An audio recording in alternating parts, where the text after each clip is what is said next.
ہم سے بتائیے کہ ہمارے ہاں پاکستان میں اس وقت ایک قانون زیر بحث ہے، ٹرانسجنڈر ایکٹ، اس ضمن میں کچھ بحثیں پیدا ہوئی ہیں، مختصر چاہوں گا اس پر بھی آپ کی رائے سامنے آ جائے۔ یہ بتائیے گا کہ کیا کسی مرد کو اگر محض یہ داخلی احساس ہے کہ وہ عورت ہے تو جنس کی تبدیلی کا حق ہوگا؟ اگر وہ جنس تبدیل کر لیتا ہے تو پھر اس کے بعد جو دینی شرعی فقہی احکامات ہیں، مثلا یہ کہ وراثت کا مسئلہ ہے، اس کو مردوں کی ملے گی، عورتوں کو ملے گی، عورت بنتا ہے تو کیا اس کے بعد اس پر ماں کی ذمہ داریاں عائد ہوں گی؟ تو جنس کی تبدیلی محض اپنے ایک رجحان کی وجہ سے کیا مسلمان معاشرے میں دینی فقہی شرعی لحاظ سے یہ کرنے کی اجازت ہوگی؟ میرے خیال میں اس میں دو الگ الگ پہلو ہیں۔ ایک یہ کہ کوئی آدمی یا کوئی عورت اپنے باطنی احساس کا اظہار کرتا ہے، کر لے۔ دنیا میں ہم جانتے ہیں کہ بہت سے نفسیاتی امراض ہیں جن میں آدمی کچھ سے کچھ اپنے آپ کو سمجھنے لگ جاتا ہے۔ اگر اس میں کوئی طبی پہلو سے اس کی مدد کی جا سکتی ہے ضرور کرنی چاہیے،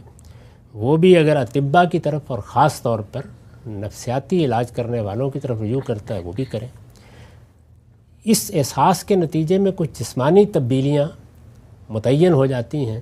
ان جسمانی تبدیلیوں میں اگر طب اس کی کوئی مدد کرنا چاہتی ہے تو اس پر بھی کوئی اعتراض نہیں، لیکن محض اپنے اس احساس کی بنیاد پر وہ اگر یہ چاہے کہ قانون اگر وہ مرد ہے تو اس کو عورت مان لے اور عورت ہے تو مرد مان لے، یہ ممکن نہیں۔ قانون کی بنیاد ہمیشہ جو آپ کا مشاہدہ ہے، جو آپ کا ظاہر ہے، اس پر رکھی جاتی ہے۔ باطنی احساس کے ساتھ اگر آپ نے قانون کو تبدیل کرنے کی صحیح کی تو پھر تو یہ سلسلہ کہیں نہیں رکے گا۔ اس لیے قانون سازی کی حد تک تو مرد وہی ہے جو ہمارے مشاہدے کے لحاظ سے اور اپنی جسمانی علامات کے لحاظ سے مرد ہے، اور عورت وہی ہے جو ہمارے مشاہدے کے لحاظ سے اور اپنی جسمانی علامات کے لحاظ سے عورت ہے۔ دعویٰ کرنے کو آدمی پیغمبری کے دعوے کرتے رہے، خدائی کے دعوے کرتے رہے ہیں، اور ہمارے ہاں تو اور بھی زیادہ خطرناک صورتحال پیدا ہو سکتی ہے۔ میں آپ کو بتاتا ہوں، اپنی پچھلی پبلک لائف میں میں نے ایسے کئی لوگوں سے ملاقات کی ہے جو کہتے تھے کہ ہم تو لاہور کے کتب مقرر کیے گئے ہیں، یا ہم فلاں علاقے کے ابدال مقرر ہیں۔ تو آپ جانتے ہیں اس کا مطلب کیا ہوتا ہے؟ اس کا مطلب یہ ہے کہ اللہ تعالیٰ نے نظم ان کے سپرد کر دیا ہے۔ تو وہ اگر یہ کہیں کہ اس ملک کے آئین میں تو لکھا ہوا ہے کہ حاکمیت اللہ تعالیٰ کی ہے، حاکمیت کے نمائندے ہم ہیں، لہٰذا صدر مملکت کو ہمارے احکام کی پیروی کرنی چاہیے، تو ان کے اس باطنی احساس یا بیان کے بارے میں آپ قانون سازی کریں گے؟ وہ قانون سازی کی یہ بنیاد نہیں ہے۔ اس طرح کا کوئی اگر مسودہ پیش کیا گیا ہے تو بالکل غلط ہے، اس کو تبدیل ہونا چاہیے۔ دنیا میں جو علامتیں ہمارے مشاہدے میں آتی ہیں جن کی بنیاد پر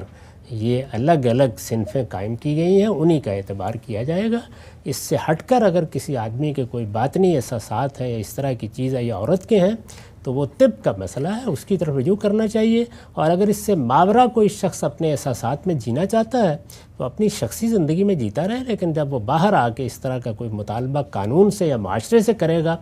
تو معاشرہ اور قانون ہرگز اس کے پابند نہیں ہے، اور نہ ہونے چاہیے کہ وہ اس کے باطنی احساسات کی بنیاد پر اس کے حقوق طے کرنا شروع کر دیں۔ اچھا ہم صاحب، یہ نقطہ آپ نے واضح فرمایا، یہ تو ہو گیا مردوں اور عورتوں کے بارے میں جن کا ظاہر بالکل علامات واضح ہیں۔ وہ ایک طبقہ جس کو ٹرانسجنڈر کہا جاتا ہے، جہاں پر علامات ظاہری طور پہ بھی مشتبہ ہوتی ہیں، دونوں جانب سے ہوتی ہیں، تو پھر وہاں کیا معاملہ ہوگا؟ وہاں پہلے سے ہمارے ہاں بہت سی قانون سازی موجود ہے، وہاں مشتبہ علامات ہوتی ہیں تو ان میں قاعدے ضابطے طے کیے جاتے ہیں اور وہ علم کی روشنی میں طے کیے جاتے ہیں۔ چنانچہ ایسا نہیں ہوتا کہ بالکل ہی اشتباہ ہو جائے، یعنی چند صورتوں کے سوا، ورنہ عام طور پر رجحان غالب کو دیکھ کر اس کے لحاظ سے احکام جاری کر دیے جاتے ہیں۔ ٹھیک، اور اگر ان میں سے کوئی مثلا آگے نکاح کرنا چاہے یا اس طرح کی چیز کرنی چاہے تو جو اس میں اصل آپ بیان کرتے ہیں کہ جی پاکیزگی عفت کا تعلق ہے، وہ اس طریقے سے اگر وہاں منعقد ہو سکتا ہے تب وہ معاملہ آگے بڑھے گا، ورنہ یہ ظاہر ہے اس میں بھی جو جسمانی علامتیں ہیں، جو تعلق پیدا کرنے کے فطری ذرائع ہیں، اگر وہ میسر ہیں تو ظاہر ہے کہ نکاح بھی ہوگا، اولاد بھی پیدا ہوگی، کوئی اس پہ معنی نہیں ہے۔ لیکن اگر وہ موجود نہیں ہے تو محض خیالات کی بنیاد پر آپ نکاح کے ادارے کو کیسے لوگوں کے تصورات کی سپرد کر سکتے ہیں؟ نکاح کا ادارہ اللہ تعالیٰ کا قائم کردہ ادارہ ہے، اس کے ساتھ کوئی تماشا نہیں کیا جا سکتا، یہ بچے کے لیے قائم کیا گیا ہے اور اس کی ضرورت بھی یہی ہے۔ اگر کوئی نکاح کے قابل نہیں ہے کسی وجہ سے تو جس طرح دنیا میں دوسری چیزیں ہوتی ہیں ان میں پھر وہ آدمی اس طرف قدم نہیں رکھتا، تو یہ اجازت نہیں دی جا سکتی جب تک مرد مرد نہیں ہے اور عورت نہیں ہے، نکاح کا رشتہ قائم نہیں کیا جا سکتا۔